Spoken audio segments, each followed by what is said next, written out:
tells of fallen angels and the bastard children called Nephilim. God destroyed the Nephilim's bodies and doomed them to wander the earth in an invisible dimension, and they are still terrifying men. In our modern paradigm, they are known as demon spirits. The word demon is from the Greek language and means knowledge. The demon knowledge is greater than man's. The Bible tells of their creation in Genesis chapter 6, and they were the cause of the destruction of life on earth. The Apocrypha and early Jewish writings expound on these evil spirits. The Book of Enoch tells of their giant stature and how they manipulated the genetics of man and animals, in every imaginable way. In other words, no stone was left unturned in their evil experiments. These evil spirits who proceeded from the giants that are still roaming the earth, and they will do so until the days of consummation. Here's what they do. They attack, they afflict, they oppress, they destroy, they do battle, they work destruction on the earth, they cause offenses. And again, these spirits proceeded from the giants, who came from people and part spirit. And so their number one target are people. Number one target. Folks, some of this can get weird, but it will explain. You guys have knowledge of the great monoliths and so forth in the world. These great structures, the pyramids and everything else. I'm going to bust a few bubbles tonight, because everybody's starting to go down this wrong path concerning all the constructions of old. And it's not right. Actually, it's quite simple. It's not complicated. It's not a miracle. It's something that was done. And you have to know the architecture of the spiritual realm to understand what I'm talking about. That's like portals. People talk about portals all day. The average person will say, well, what's a portal for? Isn't that from the Wizard of Oz or something? Right? But let me explain something to you. These evil spirits don't need a portal. They've been here since the beginning. I'll share something with you. Just to show you what people may not know, but it's knowledge and wisdom that was given out a long time ago that people don't really accept now. Now understand this.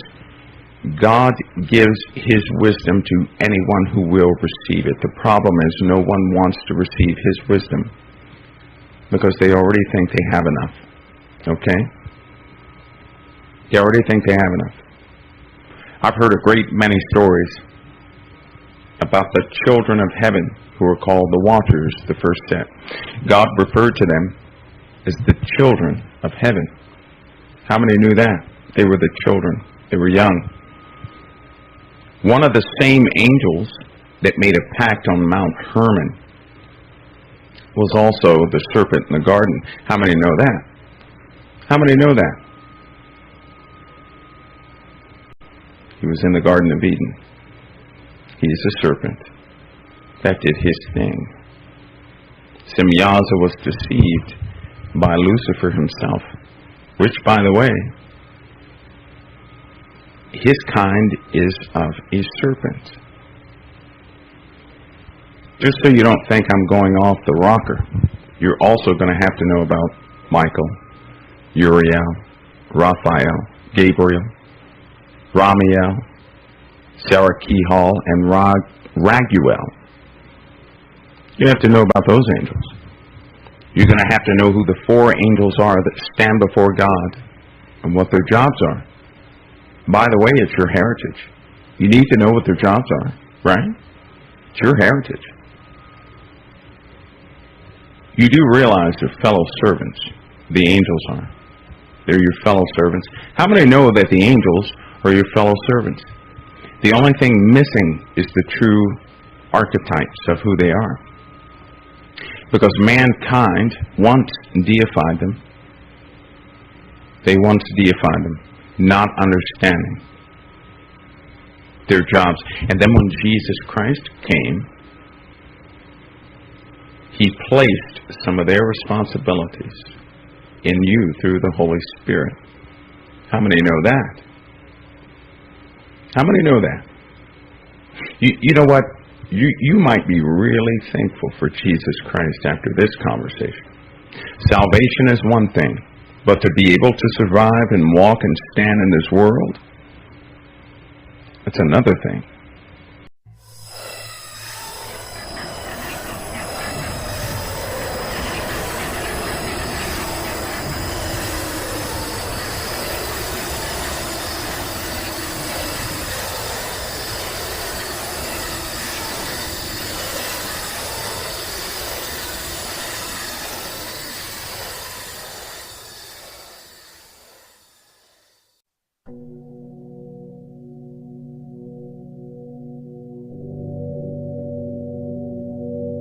Giants walk among us still, hidden in tattered robes. They speak quiet mostly, though their presence always known. They fall like thunder, wither and die, struggle incessantly, reaching the sky. We try to box them, they cannot fit in. The giants corrupt what we try to keep hidden. And if one day we make it inside, find a way to conquer the giants' hide, we'll watch the giants that we slew, and find that we killed ourselves too.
A good distance, 1,000, 2,000 years after the flood, he's writing this.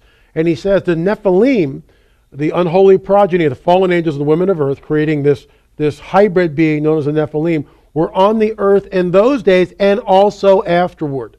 In other words, and there's a lot of confusion about this. There's only one incursion. Nonsense. There are many incursions, multiple incursions. And in fact, when Joshua came into the Promised Land, Who's there? he had to fight, let's face it, non-human beings. They're called giants in the Bible. In Hebrew, they have many names. But my point, and here's the point, folks, that I want to make as we begin to talk about Watchers 8, because it opens on a note that you might find unbelievable. And we'll talk about that in just a minute. But I have to say that before the flood, the supernatural descended and touched the natural world. Jude talks about this. Sure. Peter talks about it. Good old Apostle Peter mentions this, the fact that the angels left their first estate. There are a lot of people who argue against this, saying, these were the sons of Seth and so forth. But for the sake of our today's program, what L.A. and I would like to stress is the fact that we are now entering those days once again.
North American accounts of the giant skeletons that were found in the Ohio and Pennsylvania Valley. I'm talking everything from 10 to 12-foot tall guys found in copper armor. And the more I investigated, I found out it was a worldwide situation where we're talking some really big skeletons, all the way up to 36 feet tall. If we only had basketball then, huh? Well, I can tell you this, when some of these guys, some of the British giants, for instance, one guy specifically, listen to this, a guy by the name of William Joyce in the late 1800s, he could lift a ton dead weight, in other words, 2,000 pounds. And you're only talking about a guy that was 8 feet tall. So I think the situation that most people find in history is there are too many question marks. And when you're looking at the temples of the world, and you're looking at all of the, what would you say, the answers that are out there, but seemingly are, swept under the rug, I think it becomes apparent that for some reason, someone doesn't want the issue of giants brought up, and that's why I spent 3 decades dealing with it.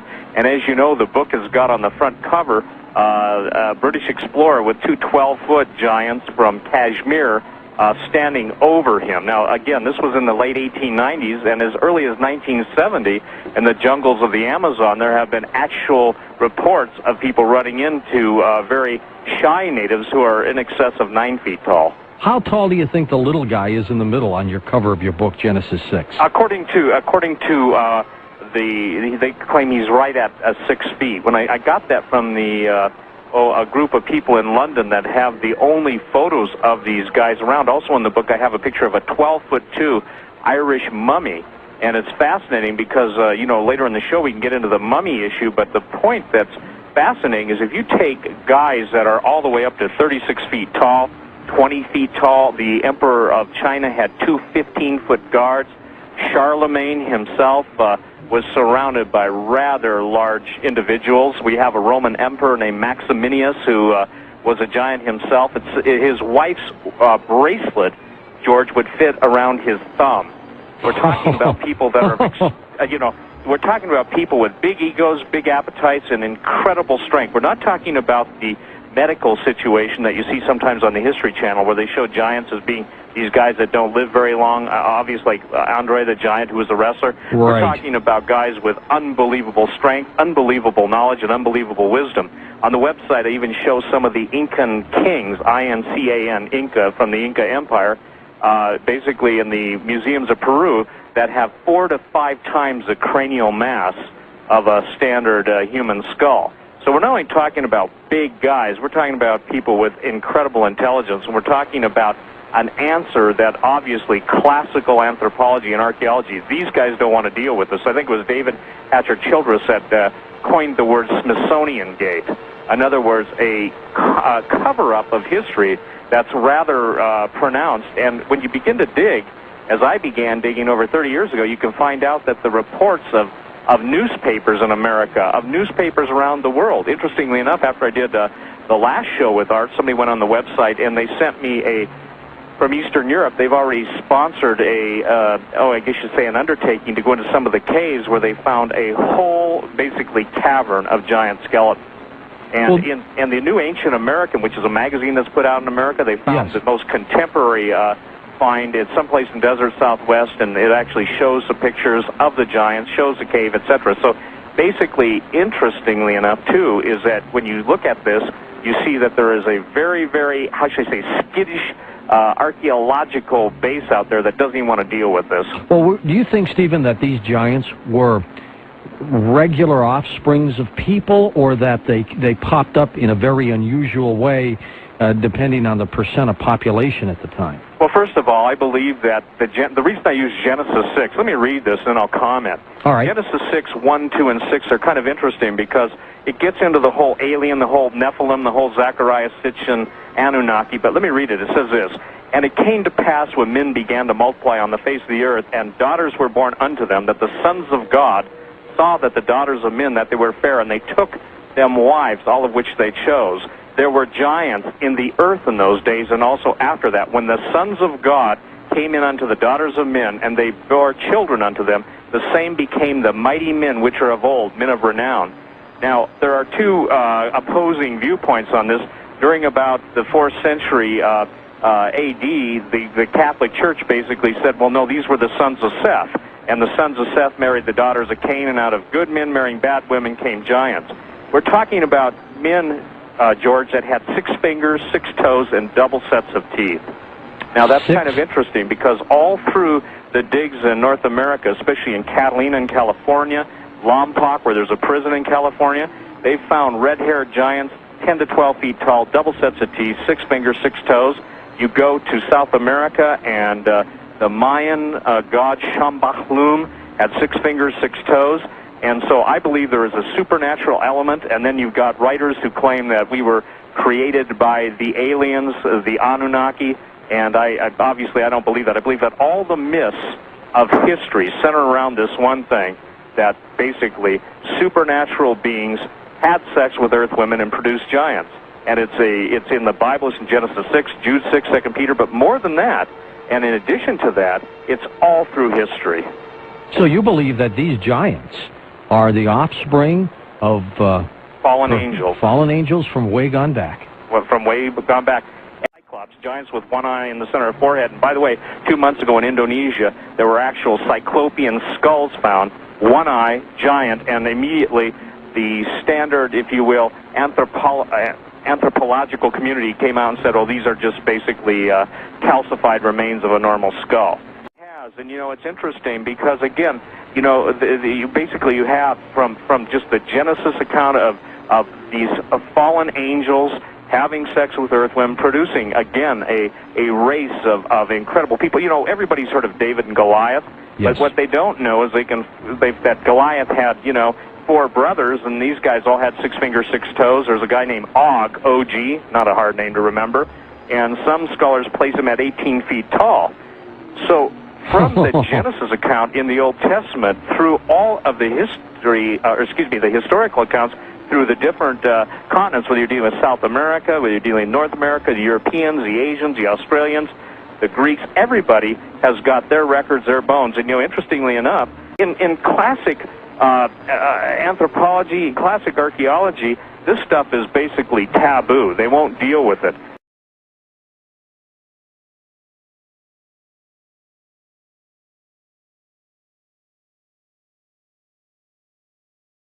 That extinct species of giant, whose bones fill the mounds of America, have gazed on Niagara as ours do now. And that quote is amazing for a number of reasons. First of all, that Abraham Lincoln said it.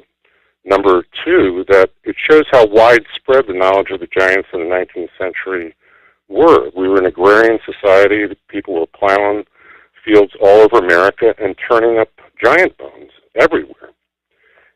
The other interesting point is that an ancient town of giants was found on the Canadian-U.S. border near Niagara Falls with several hundred giants, houses with chimneys. They even found a blacksmith shop with 2 tons of charcoal and evidence of gold and silver work. And then close to there in Cayuga, New York, they found what was called the Cemetery of Giants. That was 200 skeletons, 7 to 9 feet tall. A little farther down the state on the Pennsylvania line, they found 150 skeletons, 7 feet tall. And this continues all the way down the coast of America and all the way across the middle of America and out to Catalina Island in California, which is one of the most astonishing stories you'll ever hear. The Smithsonian, when they started out, they published their first book in 1848 on the ancient monuments of the Mississippi Valley. It was an incredibly open-minded study with beautiful drawings of all of the mound builder finds that they had made in the middle of the country. Now, we're not talking about American Indians here. We're talking about what they refer to as the mound builder culture. And that predates the Indians, and it reached its height probably around 1200 AD. But we're now getting dates all the way back to 10,000 BC. And this mound builder culture is pervasive. The Smithsonian report itself said there was several 100,000 mounds in the United States. Now, in 1879, Major John Wesley Powell, who was a famous Western explorer, made the first head of the Bureau of Ethnology. In 1879, he issued what was called the Powell Doctrine. And the Powell Doctrine forbade any evidence of pre-Columbus contact in the Americas. He said we're dealing with Aboriginal savages who are illiterate. There's no signs of higher intelligence. Basically, it was carte blanche for manifest destiny, and also one of the cornerstones of the Smithsonian was the theory of evolution. And the theory of evolution, in a nutshell, says that we keep getting bigger and smarter over time. And you can't very well have 7 to 12 foot giants everywhere in America and argue that we're getting bigger and smarter. So, Nope. That pretty much, and they've never rescinded the Powell Doctrine. So in case after case after case, these skeletons are being sent to the Smithsonian and just disappearing. In the book 1491, he estimates that Ailes Hedricka, who was the head of the Smithsonian from the turn of the century, and the man that came up with the absurd Bering Land Strait, they all came, down from Asia. Yeah. They estimate in that book that he had secreted over 30,000 skeletons during his tenure and refused to examine them. What happened with them then? Do we know? Well, I think it's kind of like that Raiders of the Lost Ark movie. They put them in boxes and they go off somewhere into the memory hole. There's, a couple of cases where somebody's actually, the Fowler Museum in UCLA purports to have 200 of the skeletons found out in Catalina, but that's a whole other story we can get into. The Smithsonian, on the other hand, is completely not forthcoming at all. Now, who would you say, if we could try to tackle that question a little bit, of who actually discovered America, or has it always been inhabited, do you think? Well, it's very curious. Some of the finds, including the Spirit Cave mummies, which were found out in Nevada, they were discovered in the 1940s by the University of Nevada under several feet of bat guano. And they were incredibly well preserved, red hair, still intact, and covered in an incredibly finely woven fabric made out of tule reed, which is like papyrus. These things were dated at the time to be 1,000 years old and promptly filed away. And several years ago, a University of California researcher heard about them. He got one of them, carbon dated it to 7,500 BC. Huh. We're talking about advanced weaving and mummification in the Americas at 7,500 BC. So at one point, I say, well, maybe we discovered them and they didn't discover us. Exactly, yeah. But the related finds, especially in the Newark earthworks and up in Iowa along the Mississippi River, there's evidence of hieroglyphs, Egyptian writing, Roman coins. There's Hebrew holy stones that they found. The list just goes on and on. Viking, Celtic, Scythian, Asian, Hindu. I think everyone knew we were here, except kids that go to school in America these days.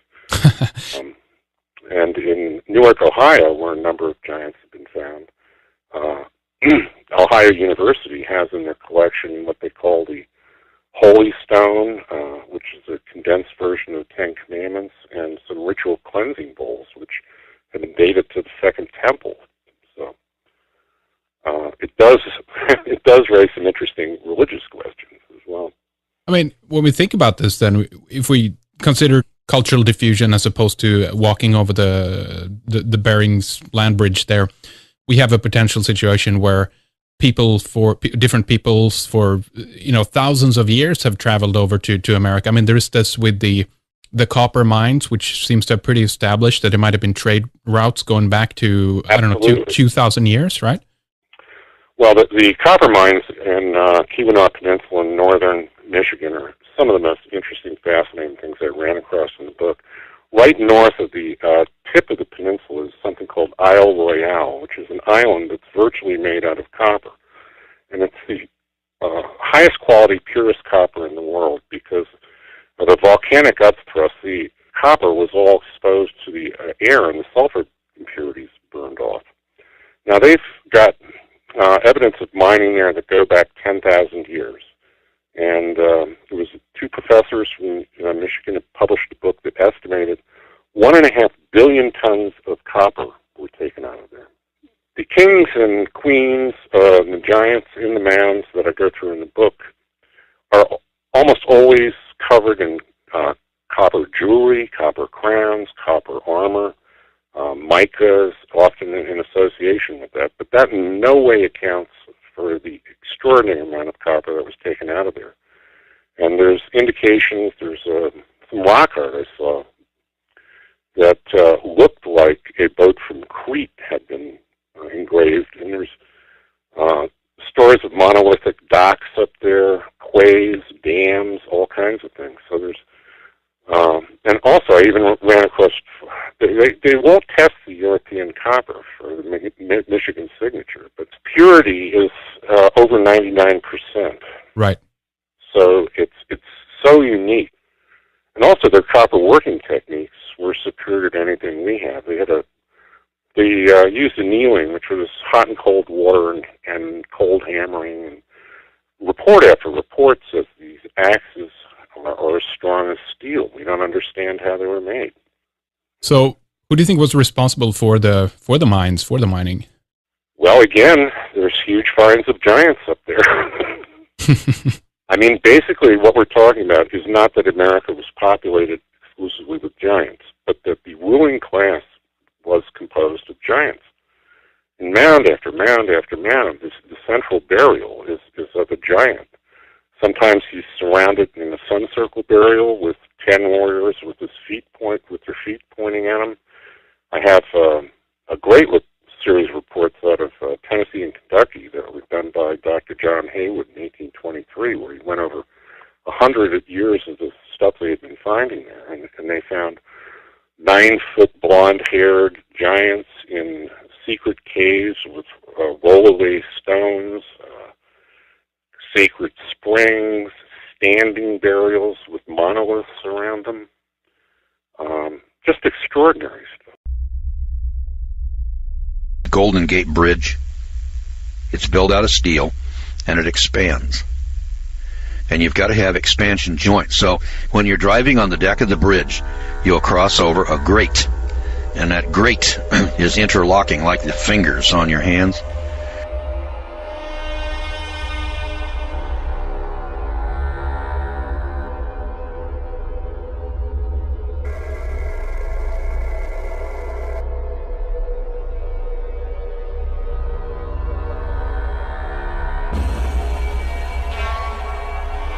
And as the sun shines on the steel, it expands and contracts an inch or 2 or 3 or 5. I don't know how much it expands, but it's got an expansion joint in there. Well, the Great Pyramid, when the sun shines on one side of it, it will expand faster, expand more than on the side where the sun isn't shining. So you've got to have them.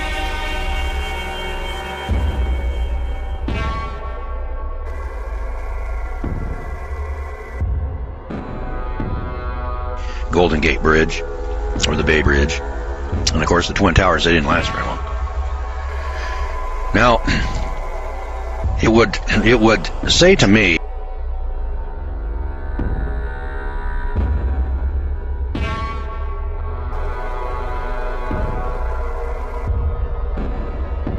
people who built the Great Pyramid must have had at least the same technology that we had in 1964 to measure it. You know, just my common sense says to me, if we couldn't measure the damn thing until 1964, because we didn't have a laser transit, then the people that built it had to have at least had the technology of a laser transit to build it. Because up until 1964, boys and girls, we couldn't duplicate it without the laser transit. So whether the guys who built the thing, and I was told this one time, I said, well, how did they level it up? Now the thing sits plumb. It's level.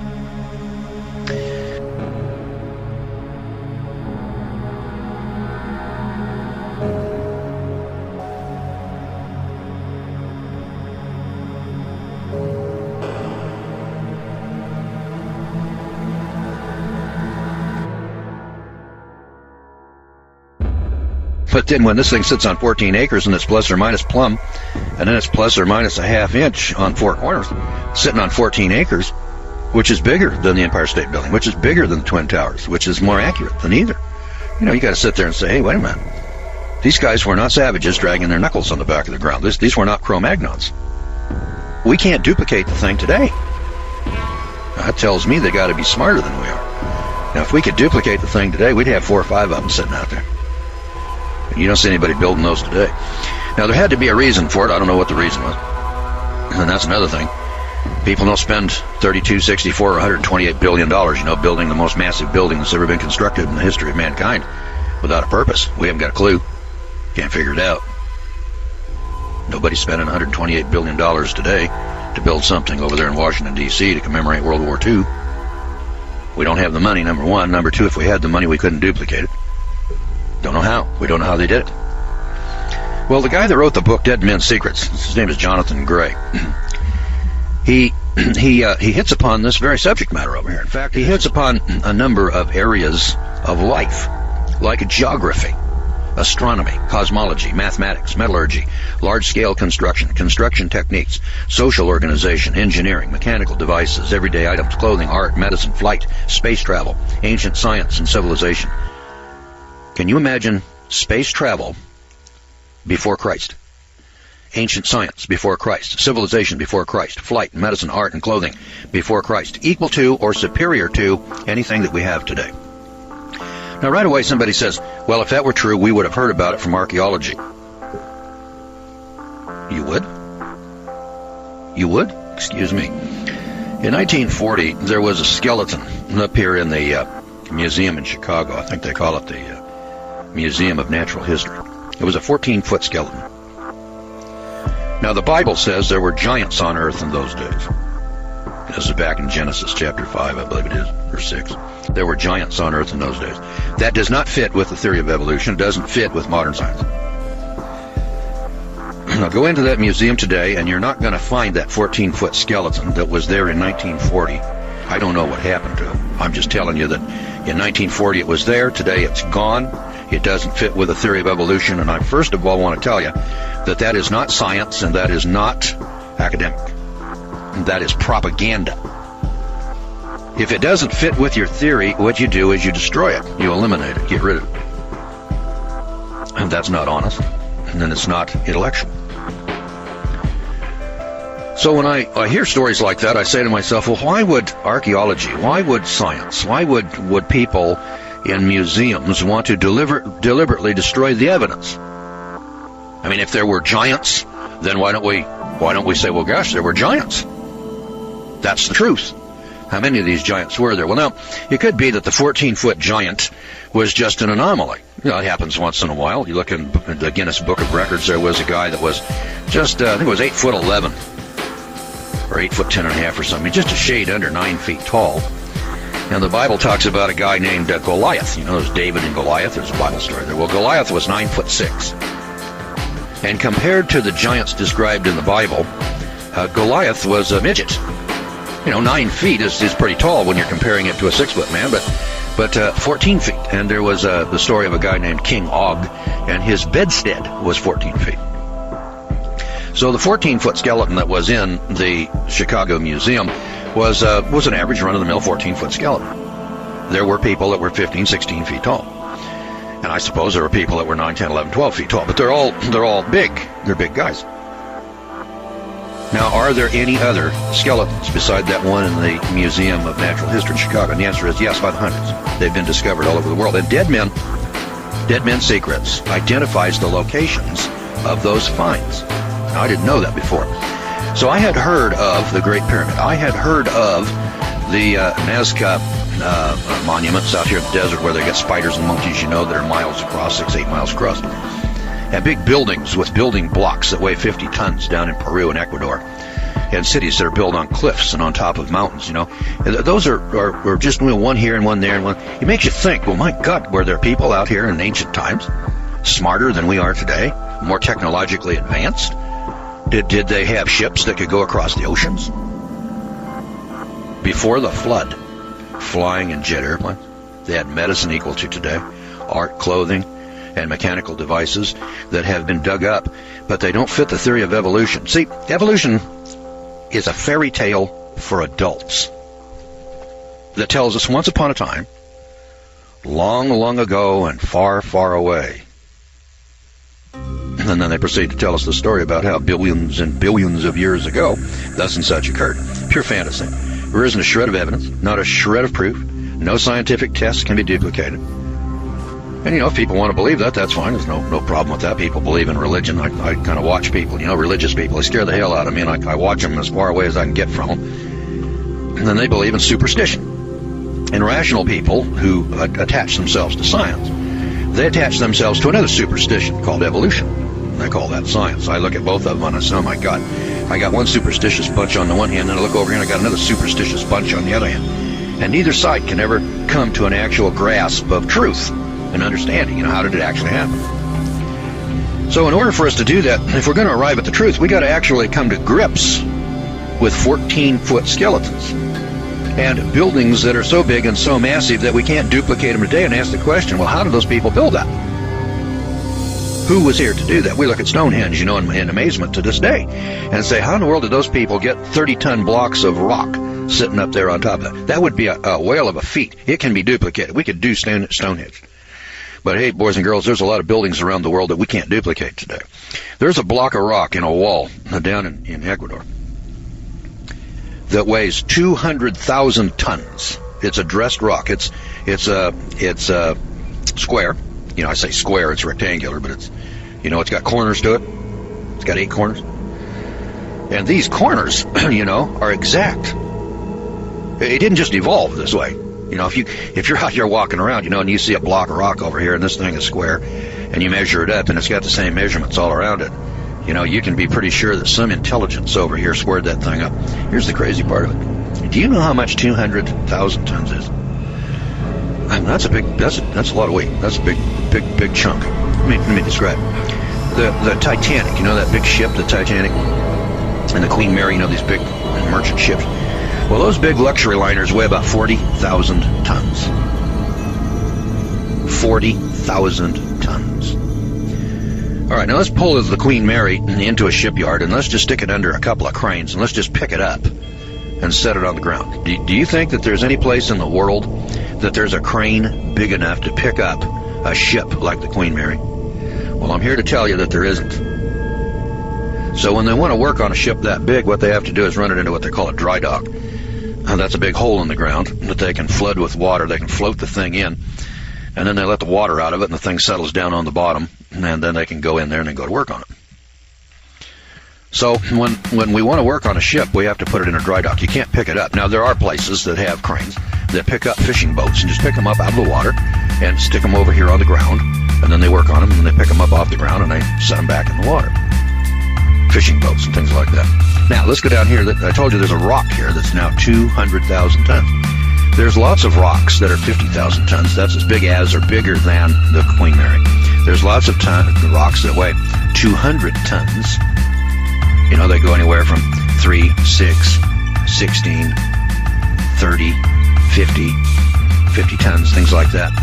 And these rocks are set into walls, and they're dressed. Now, some of them are square. Some of them are odd shapes, and then the odd shape fits with the next rock, and it's cut in an odd shape to fit. Kind of like looking at a puzzle. The odd shapes that go into a jigsaw puzzle. And remember that the tab has to fit into a corresponding hole. And then when you're doing a jigsaw puzzle, if you'll think about it, yeah, it's true, you got a tab and you got a hole, but they don't fit together perfectly. So if they don't fit together perfectly, well, then obviously it doesn't go there. All right, well, these rocks are built like a jigsaw puzzle. They're so close together you can't stick a knife blade between them. So they were cut. There isn't any technology today that can cut rock irregularly and then put them together. None. Doesn't exist. And yet there they are. Now, those people that did that were smarter than we are today. They had a greater technology than we have today. And the Bible talks about that. And the Bible talks about space flight. The Bible talks about flight. And yet your preacher doesn't talk about that because if he did, he wouldn't last long as your preacher. Because he subscribes to evolutionary philosophy, and he doesn't tell you everything that's in the Bible. And unless you read it for yourself, you wouldn't know that. And most religious people don't read the Bible. They haven't got a clue. So atheists and agnostics and evolutionists, they don't read the Bible because they don't want to. The religious guys, they don't read the Bible because I'm not sure that they're capable. mean, everybody's got one, but they don't read it. And if they read it, they don't believe what it says. I mean, time and time and time again, you take a look at people's actions, in life. People don't practice Exodus chapter 12. Jesus asked the question, he said, well, why do you people call me Lord, Lord, and do not the things which I say? That's because they've got a different God, they've got a different religion, they've got a different program over here that they follow. They don't follow the Scripture. Well, anyway, Jonathan Gray over here writes a book called Dead Men's Secrets. And I want to tell you a little story here, pertinently. William Prescott, the great archaeologist, reminds us that a nation may pass away and leave only the memory of its existence, but the stories of science that it has gathered up will endure forever. You see, folklore is a fossil of history. It preserves history in the guise of colorful tales. Far from being a collection of fables, it is a recital of actual past events, even though from generation to generation some facts have become distorted or forgotten. Professor I.A. Efremov of the Soviet Union cautions that historians must pay more respect to ancient traditions and folklore, and he accuses Western science of snobbishness in rejecting the tales of the common people. We must face it, legends are usually based on hardcore fact. Take the legend of Troy, for instance. No scholar ever took the Iliad or the Odyssey of Homer as history. But Schliemann, putting faith in it, discovered the mythical city of Troy. The Iliad spoke of a cup decorated with doves, which Odysseus used. In a shaft, Schliemann found the 3,600-year-old cup. Herodias told a fabulous story of a distant country where griffins guarded a golden treasure. This land, Altai or Kim-Shan, has now been found, together with ancient gold mines and decorations from a high culture, prominently display the griffin. This vague myth is now seen to be a fact. Mexican Indian legends spoke of a sacred well of sacrifice into which maidens and jewelry were hurled. Historians dismiss this as a mere tale, until the well at Chichen Itza was discovered in the 19th century. Now, more than any document, the Bible has been assailed as a collection of fanciful myths. And yet, to the embarrassment of its critics, archaeological discoveries have proved time and time again that the fabled cities, mythical persons, and impossible events were not only true, but they were in fact reliable historical reporting in every detail. And indeed, the Bible can now be regarded as the most accurate and the most trustworthy source of history that we possess. All right, so these legends are usually based upon hardcore fact. Now, our ancestral memory of the Golden Era. If we were to credit the collective testimony of all ancient races, man's early history was truly an incredible history. It was a golden age of advanced civilization, of original giants who had superior intelligence and technology. This appears to have been a universal truth known to everyone in ancient times. Sacred records affirm that at the very beginning, soon after the fall from paradise, men possessed extraordinary mental abilities.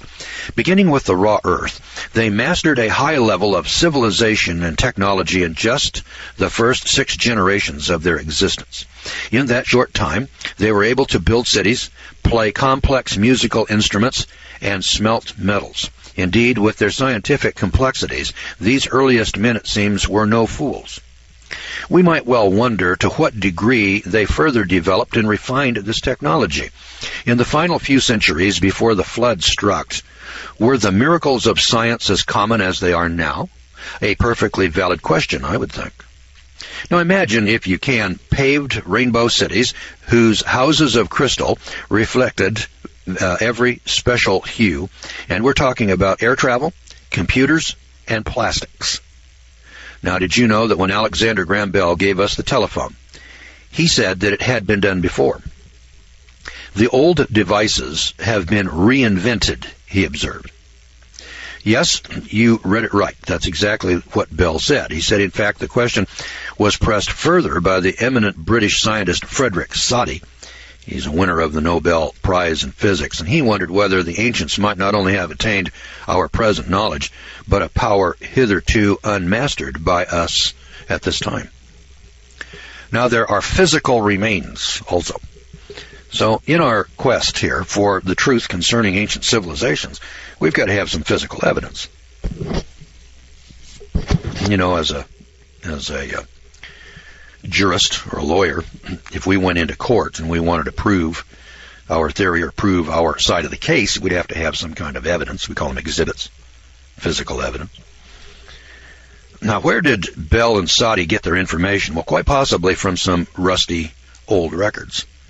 Nevertheless, our quest is not based on ancient texts and reports, but on accepted scientific discoveries. There are recently discovered artifacts that cannot be dismissed, namely objects of metal sitting in museums today that are unquestionably made in the ancient world that would have required very advanced technology to produce, a technology not to be repeated until our day today. The weight of evidence grows daily, evidence that all of the major secrets of modern technology were known and then forgotten long ago. Evidence that early man did create a society that surpassed ours in all aspects of development. The entire world is really a dead man's tomb. It's a treasure hunter's paradise. As we prize or we open the coffin, suspense builds. And slowly we are lifting the lid on a lost technology which almost smacks of science fiction. We come face to face with such absurdities as brain transplants, colonies on Mars, and invisible men. And then we wonder, what's next? Well, admittedly, such concepts almost strain credibility. And we're tempted to ask, could the ancients have really advanced so far? It may help to consider our own age. As recently as 100 years ago, were not most of today's inventions totally unknown, even unbelievable? Since then, the spawning has been very sudden and very rapid. And what's more, the present age of basic discoveries is hardly at its end. It is forecast that just 15 years in the future, the accumulated knowledge that we have today will double in just 15 years. Now, can you grasp what that means? How then can one possibly conceive of the state of knowledge attained by the antediluvians before the deluge struck? Let me ask you this question. Think about this for a second. In the Bible, it tells us that they were artificers in brass and iron in Genesis chapter 4. An artificer in brass and iron. Let's go back to Columbus. No, we look back 500 years and we say, well, that's the Middle Ages, and technology wasn't as advanced as it is today, but we had ships. And we had metallurgy, we had swords, and they had some cannons, they had guns, they knew about gunpowder. Well, in Columbus's day, in 1500, they were still casting cannon in sand. A turret lathe had not been invented yet. Metalworking tools, such as lathes, were yet to be discovered in the future. Now, if we were casting cannon in sand 500 years ago, and within 500 years, we're putting men on the moon, if in Genesis 4 they already had advanced metallurgy, that is, the mixing of metals together, which is advanced beyond casting cannon in sand, couldn't they do the same thing in 500 years? Now, the amount of time from Adam and Eve until the flood was 1,656 years. So if in the first 1,100 years, they were able to reach metallurgy, then they had 556 years left with which to duplicate the technology that we have today. Now, there's an obscure scripture here in the Bible. I thought I'd point this one out. It's in Deuteronomy chapter 30, that anticipates space travel. I looked at this some years back, and I kind of marveled, and I said, why would God even put such a thing in there unless he was already familiar with? In verse 4, it says, if any of yours be driven out unto the outmost parts of heaven, from thence will the Lord your God gather you, and from thence shall he fetch you.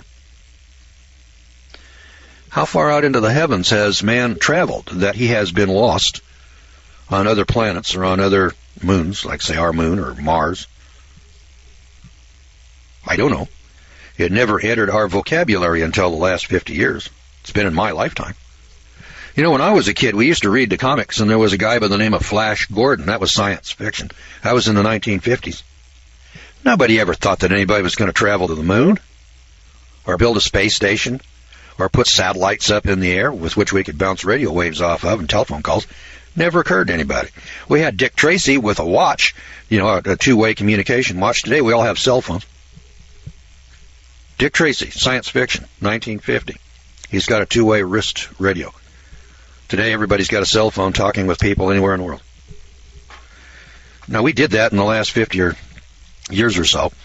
And notice that the technology that we have here today, in the world today, just take a look around you, computers, automobiles, airplanes, jet airplanes. We didn't have that 100 years ago. Go back 200 years. Look what has been accomplished over the past 200 years and ask yourself, if these people were already advanced in metallurgy prior to, this is BC, this is way before the flood, for crying out loud, this is before Noah's Ark. Now I know, you go to the movies and you look at the movie, Noah's Ark, or you look at the movies that are produced by Cecil B. DeMille, in Egyptian times, and we say, hey, these people are barbarians. They're ancient. They don't have technology. They're building pyramids that we can't duplicate today. They're building buildings and monuments that we don't have a technology to do. But they're dragging their knuckles on the ground and hitting their women over the head and dragging them off. That's preposterous poppycock. It's insane. Doesn't add up with the physical evidence. I mean, that pyramid is sitting there, boys and girls, like it or lump it. It's there. We can't build one today. We don't have the money. There isn't anybody in the world, including the United States of America, has got the money to duplicate that Great Pyramid. Technologically, we could do it today, but it wasn't until 1964 that we were able to do it. Now, those people back in those days, they built that thing. And here's the Bible talking about space travel here in Deuteronomy 30, verse 4. And I'm sitting there saying, if we can come to space travel, if we can come to jet engine flight in 100 years, from 1900 to 2000, this isn't too much of a stretch of my imagination to see somebody doing this prior to the flood. And do we have any physical evidence of it? Oh, you betcha we do. Physical evidence abounds. Not 1 or 2 or 5 or 10, but by the hundreds. By the hundreds. For instance, he's got some sections in here. I'm going to flip over here to, I guess, number 16. Let me get to chapter 16 here. And the one that as a contractor, the one that I was really surprised to see. There are 64 examples of construction techniques that have not been duplicated until the 20th century. That's not the buildings themselves. That's the techniques, like concrete. We think of cement today, building the Empire State Building with steel and concrete, as being something new and modern that we just came up with in the last 100 years. You go back here 200 years, you didn't see any Empire State Buildings. Now, that's a modern technology. There's some buildings that have been built out here in the hinterlands, and there's microscopes. Did you know that in Moses' time they had microscopes? I was absolutely amazed. Glasswork and microscopes. I'm going to give you some examples. 24 examples of glasswork and microscopes sit in the museums today, not on display. They sit down in the basements, hidden away so that you can't see them. Like the skeleton of the 14-foot giant up in Chicago. They're not on display. They exist. They were found. They've been recorded. We have the pictures of it. We know that they're there. But they don't fit the theory of evolution. And anything that doesn't fit with evolution is not put on display. Nobody has an explanation for it. Well, there's an explanation. When you see something like a 200,000-ton block of rock that is set in position, somebody had the technology to make it, pick it up, move it, and set it into place. We can't do that today. And since we can't explain that, and our fairy tale dream world says that we're evolving better and better, smarter and smarter, it doesn't fit with the evolution fairy tale. So then we ignore it. We hide it. We pretend it doesn't exist. And as I said, that's not science, and it's not academic. It's just propaganda. So over here in chapter 16, we've got some buildings. I want to point out a couple of 3 buildings here. We've got about 10 minutes. So. A startling surprise awaited Captain Don Henry on that particular day in 1976. He was 40 miles off the southern coast of Florida directing sonar readings on the ocean floor. Suddenly, an immense pyramid-shaped structure showed up. It was 300 feet below the surface. Subsequent underwater closed-circuit TV was to show the pyramid to be about 420 feet high. It's a veritable skyscraper, nearly the size of the Great Pyramids of Egypt. When 12 other pyramids turned up on a NASA satellite photograph of the Amazon jungle. Noted author Charles Berlitz and Dr. Manson Valentine, curator of the Miami Science Museum, excitedly organized a major scientific expedition to the underwater pyramid, the first of its kind, which set out with a crack team of 15 archaeologists, researchers, and divers early in August of 1978. At the same time, a NASA-supported expedition led by Florida explorer Philip Miller set out for the Amazon jungles of Peru, accompanied by a documentary film team to investigate the foliage-covered pyramids found there. I'm intrigued by an apparent relationship here. Huge ruins throughout the world generally resemble each other in construction, as well as in geographical and astronomical alignment. What is more, constructions which are technologically impossible today face us. Precise construction and colossal size indicate that the builders had unknown techniques and energy sources at their disposal. It makes one feel that these magnificent, time-defying ruins that still exist after 4,000 years can hardly be the work of primitive barbarians. Surely they are the scientific instruments of an advanced universal civilization. So join me on a grand tour, and you'll see what I mean. This is not possible by muscular strength. This grand complex was built with a technical skill embarrassing to us and by a method which is totally unknown to us today. Here was a city of startling dimensions. Acres and acres lie covered with truncated pyramids, artificial hills, lines of monoliths, platforms, underground rooms, and giant gates which incorporate architecture beyond our technical scope today. Many large gateways were built from a single stone. The Gate of the Sun is the biggest carved monolith in the world. It is a single block of rock, 10 feet high and 6 feet wide. The size of some of the buildings is astonishing. The fortress of Akapana, 650 by 496 feet, was once a pyramid 167 feet high. The Sun Temple was on a platform 440 feet long by 390 feet wide, composed of blocks of rock 100 to 200 tons each. Walls of the temple complex itself had blocks of 60 tons each. Steps of the stone stairway were 50 tons apiece. Here were terraced temples, like those of faraway Babylon and Nineveh.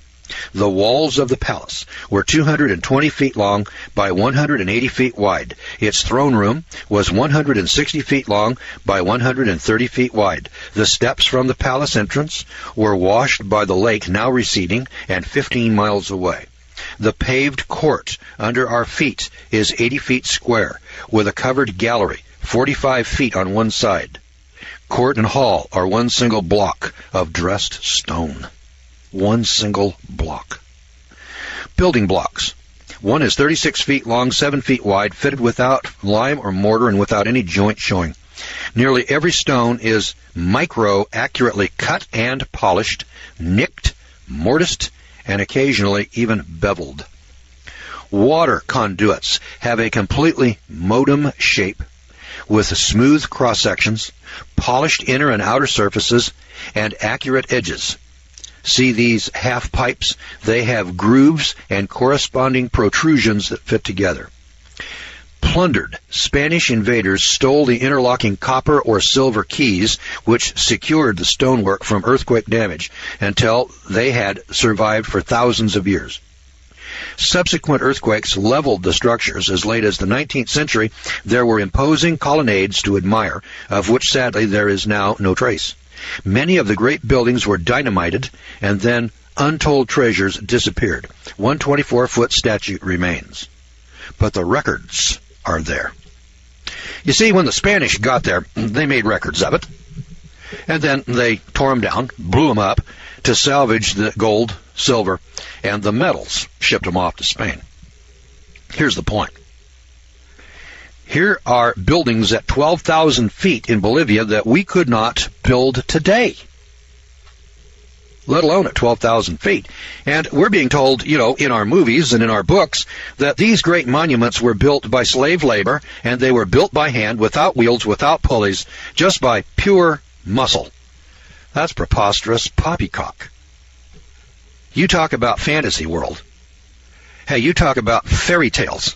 That's a fairy tale. But it's better than that. All right, we are reviewing the book called Dead Men's Secrets. So last time I gave you an introduction, and I said, hey, listen, there's some big monuments around the world. In fact, in this chapter 16, there are 57 of these examples of architectural marvels and wonders that are built around the world that we can't build today. You know, it's one thing to say, well, yeah, we could duplicate that today. But when you've got monuments out here, as I pointed out last time, you got a block of rock that weighs 200,000, not 200 tons, 200,000 tons, which is 5 Queen Marys.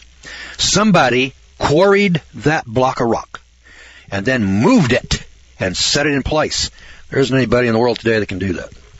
The entire Russian apparatus, the American, the Russians, the French, the British, the Europeans, the Chinese, all combined, can't pick it up and move it. Now, somebody did that past tense. Now, how'd they do that? We don't know. We ain't got a clue.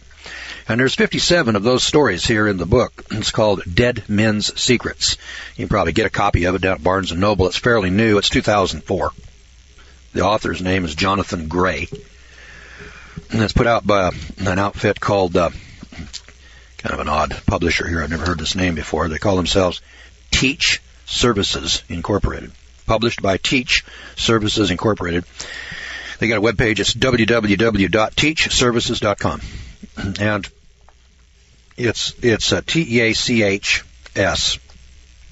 is in capitals, and ERVICES.com is in lowercase. It's the way they've got it here in the book. I'm very impressed by the book. I have heard about these stories. I have heard about batteries in the Museum of Baghdad.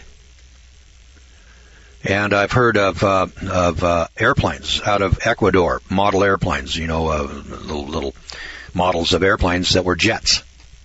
You know, and today we would look at that and say, my God, that's a jet airplane. And made out of silver, you know, little ornaments and things like that. And you hear about these little stories. The 14-foot skeleton I told you about last time that was in the museum up in Chicago disappeared. And this author points out that the Smithsonian is sitting on warehouses full of this stuff. And they won't put it out. They haven't destroyed it. In some cases they have. It's been destroyed. But much of it is in the warehouses. And they're not putting it out on display. It doesn't fit evolution. And if it doesn't fit evolution, then we don't put it up. And so this guy wrote a book. See how many pages are in here. It's a pretty thick book. It's 300 pages. Come on, page numbers. Show me your stuff here. Oh, my God. Tell me there's no page numbers. Here we are, 350. Yeah, it's 350 pages or more. 350 pages, and it talks about geography, astronomy, cosmology, mathematics, metallurgy, large-scale construction, construction techniques, social organization, engineering, mechanical devices, everyday items, clothing, art, medicine, flight, space travel, ancient science and civilization, all of it documented, all of it with physical evidence that we have uncovered over the last 200, 300, 400 years. And it's sitting around in warehouses, being carefully hidden, being carefully concealed, but it's all well documented. And he's done a very professional job, footnoted it, showed you the sources. I got to tell you this story. Now, last program I told you about a 12,000-foot elevation here in the Andes Mountains, where they got this fantastic city over here with the ruins and so on, well documented by the Spanish when they got in there. They blew it up and destroyed most of it. Some of it, I mean, the site's still there. Most of the rocks are still there. They got pictures in the book here of the rocks. The tragedy of it was the destruction that was wrought by the Spanish. They just came in there and just tore it all to hell. Not exactly clear why they tore it all up. It didn't all have gold and silver in it, but much of it did, and they robbed it and stole from it. Did you know that there are pyramids in the world that are bigger than the Great Pyramid of Cheops? Now, if you're like me, you heard that the Great Pyramid of Egypt is the biggest pyramid in the world. Down in Mexico City, 40 miles out of town, there's a couple of pyramids called the Pyramid of the Sun and the Pyramid of the Moon. I saw those as a kid. I was about 20 years old or so. I went down there and I looked at those pyramids, and oh my God, these two pyramids look just like the pyramids over in Egypt. How could these people over here in the New World be building pyramids that look just like the pyramids in Egypt unless they had had some kind of communication? I mean, I can see people building a pyramid, on both sides of the oceans, but you got to have, if they look alike, they got to look different, if they never had any communication. If they look exactly alike, well, then obviously one saw the other and copied it. I don't know who copied what from who, but I'm pointing out that these pyramids are all over the world. It isn't just here in the New World or in the Maya lands or the Aztecs and so on, but hell, these pyramids are in China. They're in Australia. They're in the United States of America. Did you know we got 9 pyramids over here in the United States of America, sitting over in Illinois? I never read about those pyramids here in the United States when I went to school. I never heard a word about them. And one day my wife is from Illinois, and she said, have you ever heard of the pyramids in Illinois? I looked at her like, pyramids? She says, yeah, they're about the same size as the Great Pyramid of Cheops in Egypt, and there's 9 of them in Illinois. And I looked at her like, lady, you got to be out of your mind. There's no pyramids in America. If there were, I would have heard about it when I went to school. And she said, well, turn left here. Let's go take a look at one. So we drove out into the countryside, and here's this great big mountain. There are parks. The state of Illinois has a park there. I climbed to the top of one of them. The top of the pyramid, the top of this pyramid in Illinois, is 1/2 acre in size. That's the top. The top is 1/2 acre.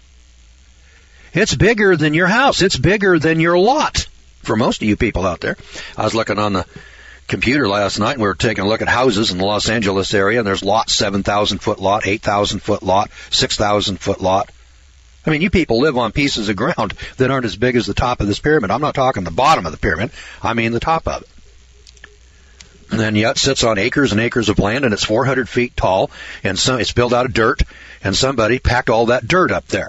I'm telling you, boys and girls, that if you had to go out here and build that pyramid today, if you called the Caterpillar Tractor Company, you'd have to have a major contracting outfit like Guy F. Atkinson to come out there and build something like that. We look at it and we say, oh, well, just a bunch of Indians with a bunch of baskets carrying dirt stacked it up there. There's no Indian tribes around here ever claimed that they built that thing. It was there when they arrived. That's what they're telling them. Well, anyway, listen to this. The tallest building in the world until this century, until the 21st century, and still the most massive structure on Earth, is an ancient pyramid 120 stories high. 120 stories. All right, now the Great Pyramid is 450 feet high. That's 450 times 10 is 4,500 feet. Is that right? No. That's I think the Great Pyramid of Cheops, if I remember, is 450 feet divided by 10. Yeah, that's 45 stories. Now remember, the Twin Towers in New York, the Twin Towers, they're 110 stories tall. Remember that? I think they were 1,100 feet, as I recall, because there's 10 feet to a story, in round numbers. So you got 110 times 10.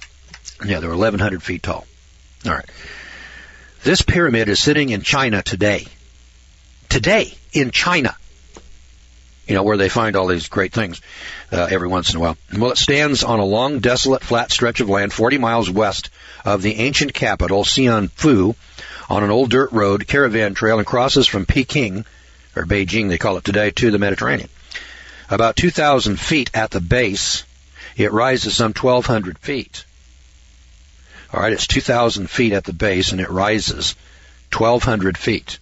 1,200 feet. The Great Pyramid in Egypt, 450 feet. This one rises 1,200 feet. There are actually 7 pyramids, flat-topped, with 3 carved giants resting along the outer edges. The 4 faces of the pyramids are, like so many ancient structures, aligned to the compass points. Traces of color remain on the sides, indicating that colors that were given to each side: east, aqua green; south, red; west, black; north, white; and on the flat tops, traces of yellow. A pair of American adventurers who roamed Asia between the 2 world wars, R.C. Anderson and Frank Shearer, were shown these pyramids, and Anderson visited Egypt's pyramids in 1970 and believed himself to be the only man living to have seen both the Chinese and the Egyptian pyramids. In 1946, a U.S. Army airplane crew rediscovered and photographed these pyramids from the air. Place 26 skyscrapers the size of the Empire State Building, and you have the volume of the largest Shensi pyramid. All right, you ever hear of that? I hadn't either. So I wanted to tell you.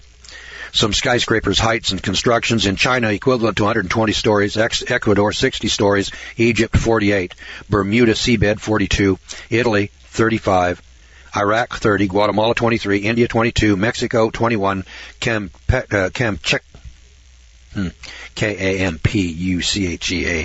Kampuchea 20, Arabia 20, and Turkey 20. Now these are all buildings or monuments in China, Ecuador, Egypt, Bermuda, Italy, Iraq, Guatemala, India, Mexico, Kampuchea, wherever that is, I can't tell you.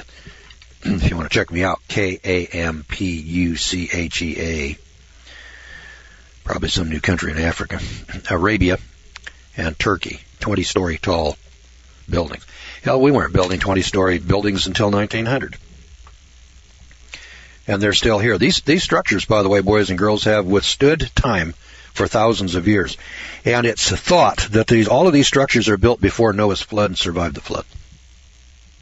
Or they were built right after the flood in the period of time between Noah and the Tower of Babel and up to the time of Abraham, which would have been around 2000 BC. Now, some of these monuments went through the flood, I would guess. They survived the flood.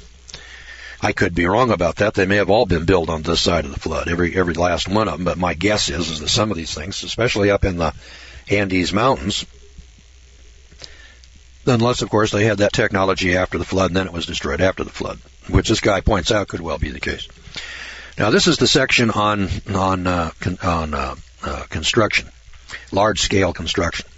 There's another section in here that's called construction techniques. It's chapter 17. There's 64 examples of construction techniques. He starts off by saying, it is a human impossibility, gasped Hyatt Verrill. And he's right, and yet it happened. The great mountains of the Peruvian Andes are awesome enough until you gaze up those extremely steep slopes, and you perceive the death-defying ruins perched on top of these mountaintops. The setting is terrifyingly wild, mountains miles high, vanishing into the sky, notched with narrow ledges, slashed with ravines and bottomless gorges. Waterfalls of an awesome beauty plunge from these immaculate snowy peaks down into the damp, unknown depths of the canyons. So rare is the air that even the mules are obliged to stop every 10 paces to catch their breath.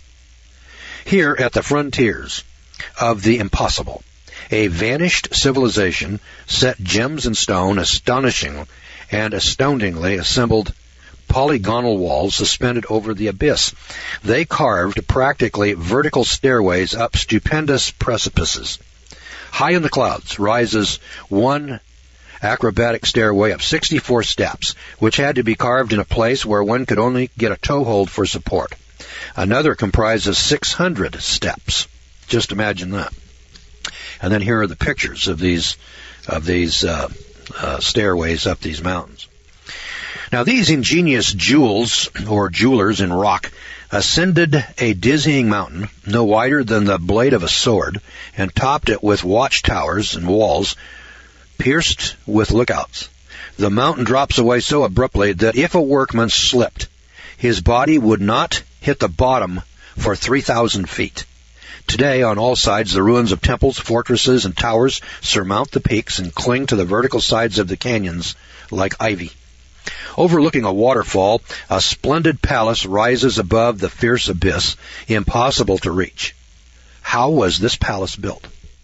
Terraces were miraculously inlaid into vertical slopes, perched over the canyon faults. How did they hoist up heavy, carved rocks by the thousands? Site after site is built atop bluffs, which are too steep to be accessible. Many seem to have been literally hurled up as though the monstrous stones flew there. A high carved niche opens out over the abyss, under a ridge shaped like the letter I. The rock was leveled and encrusted with carefully joined stone cubes. Only a daring mountaineer hanging from a rope could possibly reach it. The builder magicians, I tell you, had no sense of the impossible. Everywhere loom buildings that defy the laws of equilibrium and gravity, as well as vertigo. These are a triumph of human daring and of technology which almost smacks of science fiction. And would you believe it? Sometimes the enormous blocks were brought from quarries more than 1,000 miles away. Now, boys and girls, let me point this out. You got rock. Now, these aren't the super big rocks. These are rocks, of 10, be 3, 6, 9, 10 tons. Little rocks, about the size of the rocks that went into the Great Pyramid, the blocks of rock.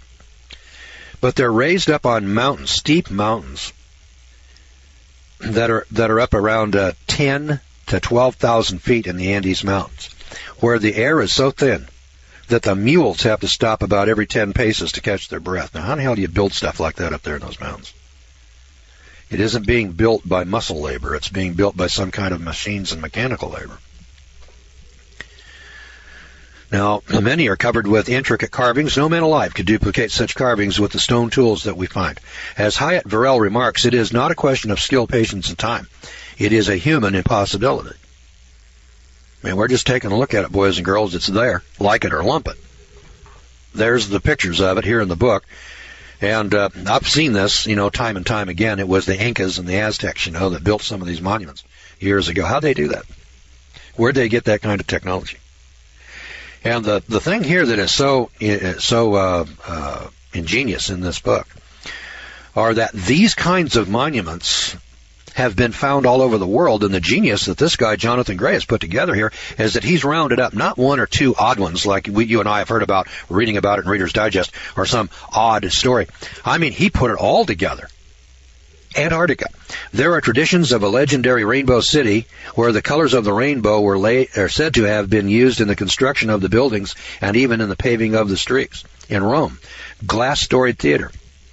Emilio Scararo, S-C-A-U-R-O, Scararo, one of Sulla's generals, had a 3-floored theater built at Rome for 80,000 spectators. The first floor of marble, the second floor of glass, the third of gilded wood. Boys and girls, 80,000 spectators. The big stadiums of baseball and football today hold 50. The big stadiums. Is there an 80,000-seat stadium here in the United States of America? If there is, send me an email and let me know where it's at. Would you? I don't think there are any 80,000-seat stadiums anywhere in the world today. I haven't heard of any. This guy in Rome built an 80,000-seat stadium. Worldwide, the use of concrete, the standard mixture of sand and cement that makes up most building blocks of today, was evidently worldwide. Listen to this. They found it at Yaxuna, Tucoba, Mexico, Cuauhcillo, Mexico, Guatemala, Quito, Ecuador, Cunza, Ecuador, Marchusni, Peru, Santa Cruz, Bolivia, Pompeii, Italy, Tourette-sur-Loup, France, Cohard, France, Crete, Sterveco, Yugoslavia, Egypt, Northwest China, Western Australia, Arkansas in the USA, Tennessee in the USA, and New Mexico in the USA are all sites where we have found ancient monuments or buildings made with cement that we didn't discover and use here in the modern world until the last 2 centuries. Well, obviously the concrete technology was available all over the world, for crying out loud, thousands of years ago. Well, how come we didn't have concrete over the last 1,000 years if it was available to those people 2,000, 3,000, 4,000 years ago? Boys and girls, they had technology years ago. And then we lost sight of it. We went into what we call the Dark Ages. And then Julius Caesar went into Alexandria and destroyed 1 million volumes in the Alexandria Library. And the Romans, have been called the great builders, the great civilization. The Romans were the great destroyers. The Romans destroyed more than they ever built. Civilization and technology was so much greater than when the Romans were here as to defy description. The Romans never discovered anything. They destroyed what they found. And that's one more example. Let's take a look at another one. The seabed off Bimini, but now raised into a jetty material at Fort Lauderdale, Florida. Perfectly drilled 5-pointed star holes with sharply defined tips cut right through 12-foot-long blocks of granite. Other huge 1/2 to 6-inch diameter round holes perfectly drilled through 12-foot thick blocks of rock. Granite, one of the most abrasive stones, wears expensive diamond drill bits down to nothing very quickly. Okay, kids. And they took it off the seabed off Bimini. It's now sitting in the jetty material at Fort Lauderdale, Florida. Perfectly drilled, 5-pointed star holes with sharply defined tips, cut right through 12-foot-long blocks of granite. Another huge 1/2 to 6-inch diameter round holes, perfectly drilled through 12-foot thick blocks. Hey, kids, we ain't had that technology over the past 100 years. Where'd those people get it thousands of years ago? 200 years, 500 years, 1,000, 2,000 years ago. Where'd it come from?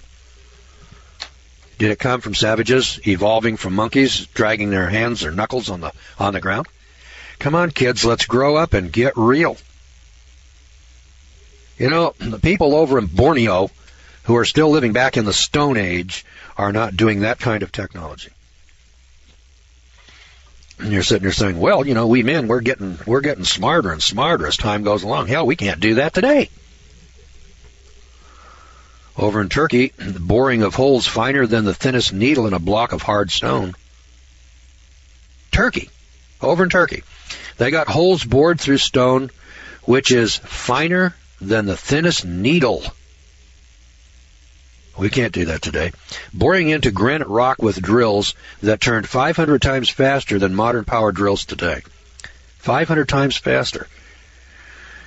In Peru, Tibet, Egypt, and the Sudan, outer walls sheeted in gold, silver, polished marble, or sparkling white gypsum. Granite building blocks, smoothly polished like glass. Practically all buildings of antiquity have been stripped of their outer shiny surfaces, so that today we see only the raw stonework. In Syria, Babylon, Mexico, Samaria, plaster-coated surfaces. In Tibet and Babylon, decorated enamel or blue porcelain walls.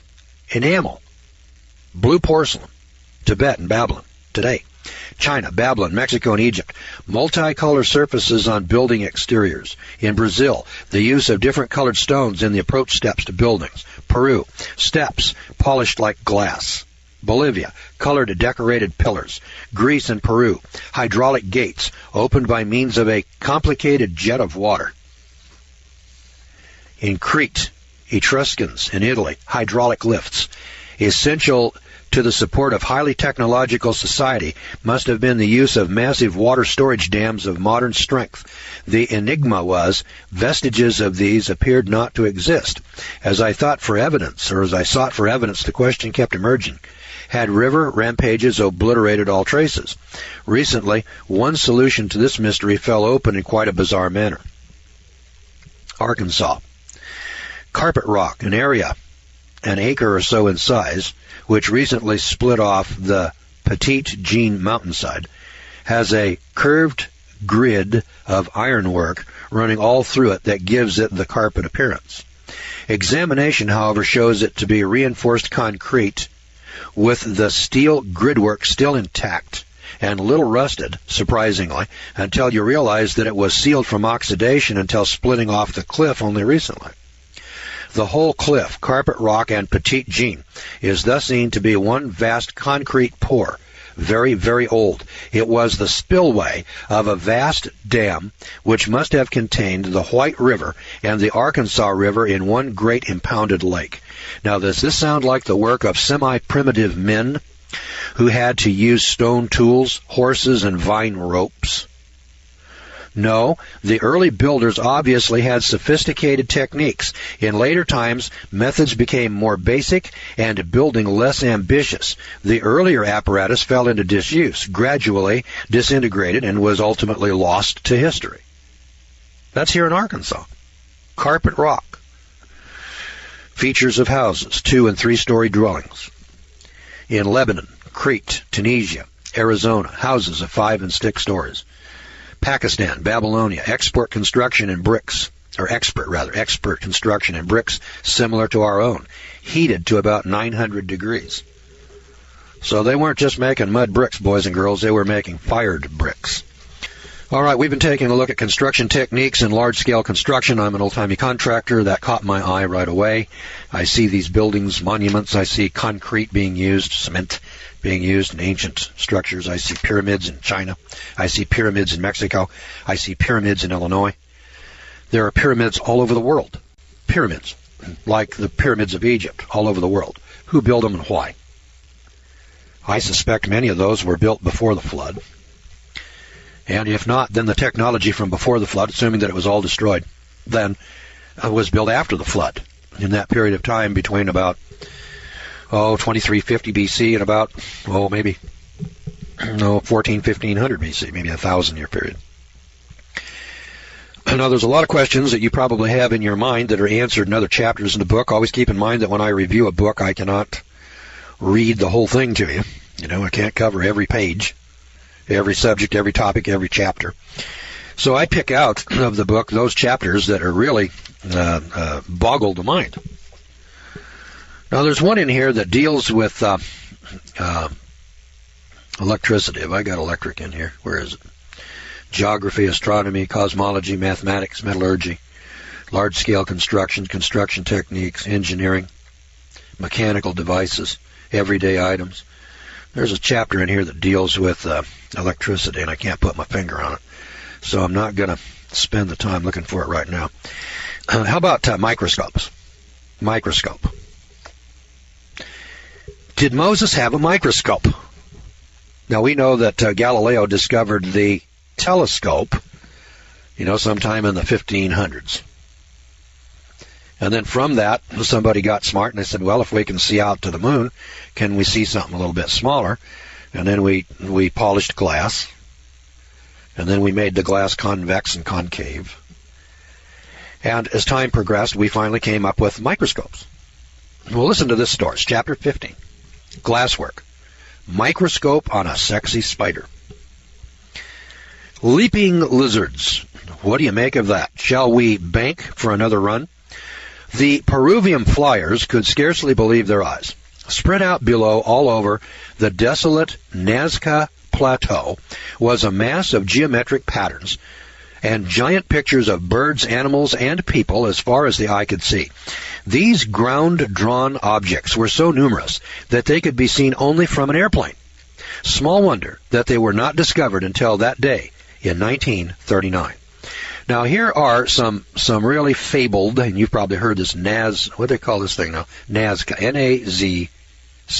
I imagine if you put that into a Google search, you probably get a lot of information, Nazca. Anyway, for those of you that are uninitiated, down here in Peru, up around 15,000 feet, there's a flat plateau. And on this plateau is a spider. This spider is 6 miles across. It's built about 18 inches high out of just little rocks. Somebody went out here, and they just picked up little rocks, and they built a stone wall 18 inches high. And they built it in the outline of a spider. And the thing is 6 miles across. 6 miles. And it's in perfect size. I mean, the legs are the perfect size with the head, and the head's perfect sized with the body. And it's got all 8 legs, and they all stick out in one thing. There's monkeys and other animals, and there's people, and they're 6-8 miles across. The only way you can see, when you're on the ground and you're walking along, what you see is a stone wall. And so you walk along and you say, gee, here's a little stone wall, 18 inches. It won't keep a sheep in. It won't keep a llama in. It won't keep a cow in. And it's about 18 inches high, and it's uniform in height, and it goes out there for a long, long ways. I mean, you can look down this wall, and it curves, but you can't see what it is. You could not tell that was a spider by looking at this walking on the ground. But in 1939, some guy's flying over it with an airplane taking pictures, and he says, oh, my God, there's a great big spider down there, and it's 6 miles across. Well, then they went down there, and they started measuring this thing. Who built that? And who built the monkey? And who built the people, the outlines of these people in these 18-inch stone walls? That's who built it. And then the question is, why? Why would anybody do such a thing? Because you couldn't appreciate it. You couldn't even know it was there unless you were in an airplane flying over it.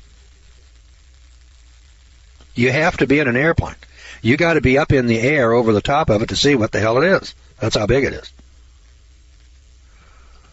Now, that tells you pretty plainly that whoever built that thing built that to be looked at, and the people that are going to look at it are going to look at it from an airplane or from up in the air.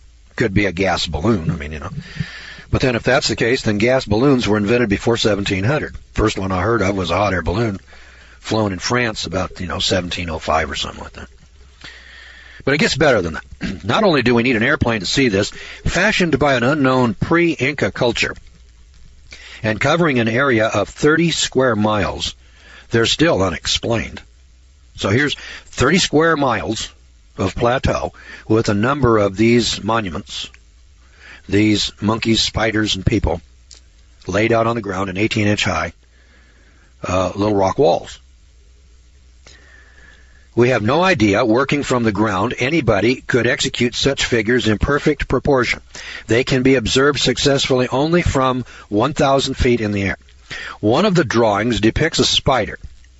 It has one leg deliberately lengthened and extended, and at the tip of the leg there is a small cleared area. Now, there's only one spider known who uses the tip of its third leg in this precise manner shown in the drawing in this 6-mile-long rock wall spider. It's called the Riccinuli. It's spelled R-I-C-I-N-U-L-E-I. Riccinuli. That's the way I'm pronouncing it. It inhabits caves deep in the Amazon jungle. This spider is recognized by scientists for its unique method of copulation, for which it uses that extended leg in the described manner that's in this spider at Nazca Plateau in Peru. It is an extremely rare species of spider. Now, for the incredible part. This spider's mode of reproduction can be only observed by the aid of a microscope. Boys and girls, let's stop and think about this for a minute. Up here on top of this plateau is this huge spider, 6 miles across. You can't even see that this is a spider unless you're up in an airplane at least 1,000 feet in the air. So you can look down on it and see 6 miles across. This spider is in perfect proportion. It's built out of rock. It's not big rocks now, just little ordinary rocks. You can just pick them up and stack them in a rock wall. And the spider now, from the tip of one side of it to the tip of the other side, is 6 miles across. And then from the other side to the other side, it's about 4 miles across. It's wider than it is, it's longer than it is wide. So it's 4 by 6 miles. You've got to be in an airplane to see it. The third leg is extended in a way that only this rare spider extends its leg. This leg is used in copulation, in reproduction. And the only way that you can see the way this spider reproduces with this leg is with a microscope. What's that tell you? It tells you that the guy that built the spider up there had to have a microscope to observe the spider so that he would know that the spider reproduces with this third leg. Then when it's reproduced, it's done by a spider being built in stone walls in perfect proportions, 4 by 6 miles. Now, boys and girls, that's quite a story. So the question is, how were these artists able to find and then observe their tiny model unless we concede that they inherited a knowledge of science equaling our own, including the use of the ground optical lens in a microscope? Turning therefore to glasswork, we find ourselves treated to more surprises from the ancient world. And yet nothing is incredible any longer. The word impossible should have become literally impossible for us.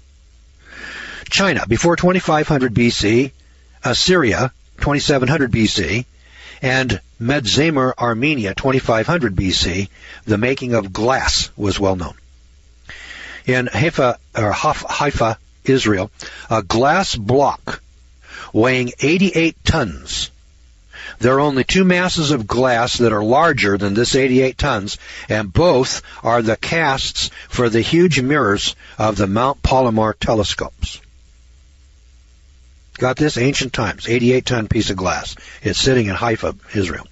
Now, we're told, of course, that ancient man was backward, I hope my curiosity will be pardoned. I have a question. How did those early races develop the enormous amount of heat necessary to melt the ingredients into this enormous mass of glass? Well, obviously, this block is inexplicable, except with reference to a super technology. Now, I want to point out that when you got a piece of glass 88 tons in size, boys and girls, those Mount Palomar telescopes, that telescope, that 200-incher up there, it's bigger. It weighs more than that 88 tons. Now go back, do a Google search on Mount Palomar. They built the thing back in the 1930s. And when you read the story of how that Palomar telescope was built, it'll just boggle your mind. And here is a story back in ancient times. They got a block of rock that they call glass. It's 88 tons in size. Huh? Boy, you got to have real technology. That Palomar telescope was designed and built by the Corning Glass Works in New York. They were the only people in the world that could cast a piece of glass that big, and that was back in the 1930s. Then the thing had to be shipped on railroad cars, special railroad cars out to California. Then they had to move it from the railroad cars in Los Angeles up to the top of this mountain.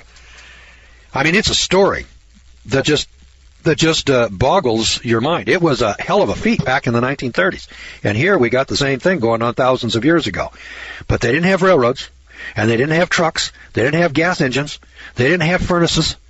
Way back there, they were dragging their knuckles on the ground, hitting their old lady over the head and dragging her off by the hair. That's what we're told in school. Come on. What we're dealing with here in modern times is a fairy tale, like the Land of Oz for adults. Evolution is a fairy tale for adults, and they tell us long, long ago and far, far away. What a bunch of horse pucky. Now, the book again is called Dead Men's Secrets. The author is Jonathan Gray. I'm not sure you'll find this book in a used bookstore. It's pretty new. It's published in 2004. I think if you went to Barnes & Noble, they'd probably get you a copy of it. Dead Men's Secrets. I don't know where this came from. I've got books stacked up here in my office that are here for review. I probably have 30 stacked up here now. I picked this book up the other day. I couldn't set it down. I never saw anything like it. Now, I've heard these stories. I've heard of that Nazca Plateau. I probably read about it in Discover Magazine or maybe Reader's Digest, or something like that. And then, you read these odd stories, and then you say, God, that's really amazing. And then, you don't hear any more about it. Over a course of a lifetime, you probably can think of 10 or 15 of those. This guy, Gray, has them in here by the hundreds. There's one section in here that has 103 examples. On construction, there's chapter 15 and 16. One of them's 57. And the other one is something else. I've forgotten exactly. Yeah, here it is. There's 57 examples of skyscraper height, huge constructions, and etc. And then there's 64 examples of construction techniques that are modern. Techniques like concrete that I told you about. Now, I can't sit here and read them all to you because I want to cover a broader spectrum than that. But listen, there's 18 areas of life and technology. Like sailing around the world. Columbus discovered America back in 1492, and we say, hey, he was the first guy to get over here. I've mentioned this in the past. That's poppycock. Poppycock.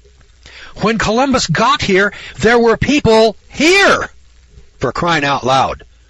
To say Columbus discovered America is nonsense. When he got here, the continent was people. There were people everywhere. So obviously those people got over here somehow. So the archaeologists come along and say, well, yeah, they did, see, but there was this land bridge between Siberia and Alaska. And they came across that land bridge.